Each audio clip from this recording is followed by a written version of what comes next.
And we'll hear more of that later. But breathless, really, not just for 90 minutes, but 96 minutes plus, Michael. Who would have seen that coming just before Tarkovski struck on 96 minutes? Well, exactly. You thought with Mo Salah's goal, it took the wind out their sails, and it just felt like from here that, you know, that Everton had began to lose a little bit of faith. Martin was still saying there's something going to happen because of the occasion and whatever, but I was sitting there thinking Liverpool have got this now.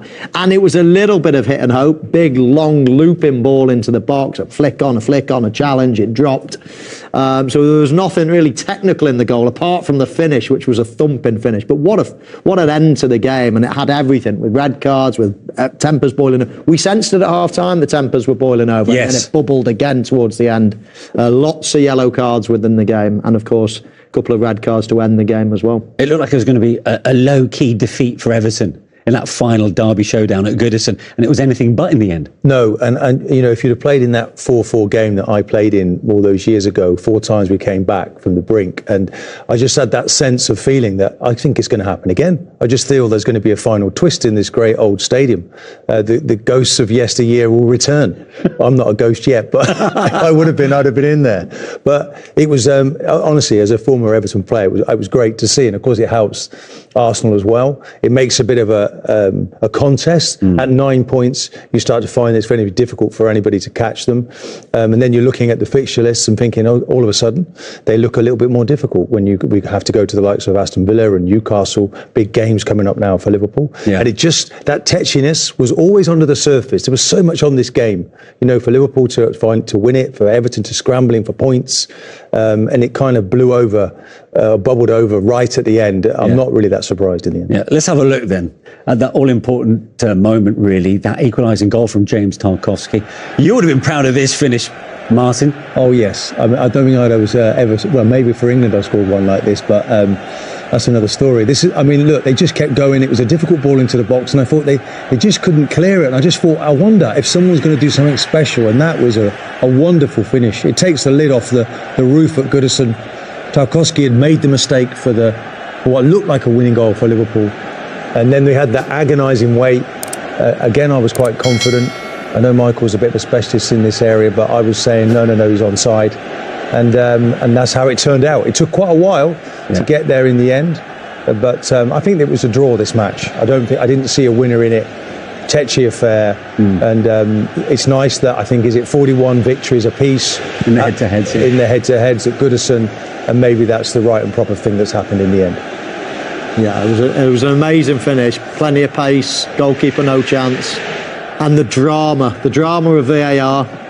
It almost prolonged it, didn't it? But Everton got a double celebration out of it, didn't they? It was good. And again, obviously, I'm a Liverpool supporter, but I thought it was a fair result. I didn't think there was loads of quality in the game, even though it had all of, great ingredients of a derby. I didn't think there was loads of quality on show, but 2-2, 4 goals, sending offs, everything about the game. So it was a great watch. But Everton certainly asked a lot of the questions in terms of attacking play in that second half. Yeah, Decore has a fantastic opportunity.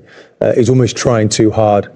Ahead of that, he glances wide, and you start to look and think, okay, twists and turns are going Liverpool's way. Opportunities that are not being taken, and the game looked like it was beyond them.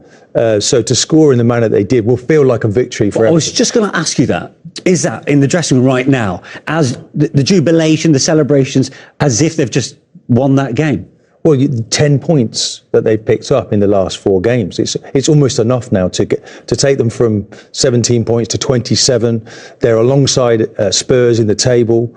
They're feeling now that they're definitely going to that new stadium. Yeah. And boy, we're in the Premier League. It's big time again. And this is maybe the beginning of a new foundation for Everton to build upon. That's 3 wins and a draw in 4 games. Was that further evidence today of the improvements that they've been showing under David Moyes? I think so, yeah. I mean, Everton, it's always frustrated me because I look at the squad and I think they are a good team. They've got England's goalkeeper, for starters. Very solid defence. They've got one of the best defences in the league this season, which is incredible. They might lack goals, and they have lacked goals. They've got injuries to 2 of their centre forwards. But in general, I look at the squad and think it's definitely a Premier League outfit. I don't think they should be mixing it with the bottom three. They've got an unbelievable crowd, stadium, buzz about the place. I mean, we have to credit David Moyes. Yeah, it's quite frustrating if you're down there. And of course, David Moyes has come in and it's lit the old spark, let's say. Yeah. Because again, going back to even when I was playing, nobody liked going to Goodison. I mean, it was such a tough place to go. All the things that we spoke about before the game. So I think, don't get me wrong, I don't think this run will continue. I don't think they're going to be getting 10 points. That little, burst of points that they've got in the last 4 games has probably shot them to safety already. If this game was to have been played on its original date over 2 months ago, would you have seen something like that tonight? No way. Absolutely no way. I mean, I'm just looking at Lindstrom and Jake O'Brien, who, apart from the goal they concede where it is a bit of a lack of awareness, I'm looking at him thinking, well, he should have been in the team because the skill set he has, he's quick, he's strong, he's 6'5". He's playing right back, really, not by design, by the manager deciding, do you know what, I want proper defenders in here. And then Lundstrom is doing a really good job in front of him. Without those two tonight, I don't think they'd have got a result. Agree, Michael? Yeah, I mean, that might not have been the case if this had been played earlier. He's tweaked a couple of players. I think you've got to do that when you are managed, because obviously previous things haven't been going perfectly. So you've got to come in and change 1 or 2 things, and he's obviously done that. But I'd say the bigger picture is that David Moyes and his effect on the crowd, on the belief of the players, it's a fresh voice, etc. Someone that's been there, seen it, done it, not just in other clubs, but in this club as well. So yeah, I mean, the whole combination has resulted in this. Tactically, I think David Moyes is really clever. And I think what he does, he creates this sort of mid-position roadblock. And what they do now is they change slightly. Decore goes up alongside to press, and they block the middle of the pitch, and they send you down the sides. On the right-hand side of the pitch, there's often a man-for-man situation. So it's slightly different on the right to the left. Yeah. Njai getting injured as he did, though, is a huge blow because he's interpreted the manager's new messages really very well.